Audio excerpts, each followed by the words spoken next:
గోదావరిఖని ప్రాంతంలోని విఠల్ నగర్ మీ సేవ ముందుగల 34వ డివిజన్లో నిరుపేద దళిత కుటుంబం మరి చిన్న ఇల్లులాగా ఏర్పాటు చేసుకుంటే ఈ భారీ వర్షాలు ఒకవైపు ఇంకోవైపు OCP3 బ్లాస్టింగ్లతోటి మరి ఇల్లు పునాదుల కానుంచి మరి పెకలించే విధంగా అటు సింగరేణి యాజమాన్యం తీవ్ర నష్టం జరుగుతూ ఉన్నది.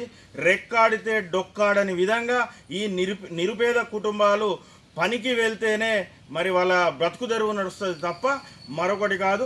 సింగరేణి యాజమాన్యం 3:30 గంటలకు భూకంపాన్ని తలపించే విధంగా భారీ బ్లాస్టింగ్లతోటే మరి ఈరోజు ఉదయం 8 గంటలకు ఈ నిరుపేద దళిత తల్లి కుటుంబం మరి ఈ గోడ కూడా కూలిపోవడం జరిగింది.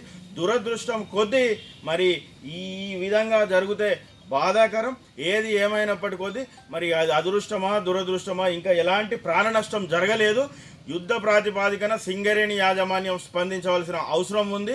ఈ నిరుపేద కుటుంబానికి తక్షణమే పునరావాసం కింద మరి సింగరేణి యాజమాన్యం ఒక కోటర్ను నియమించాలి.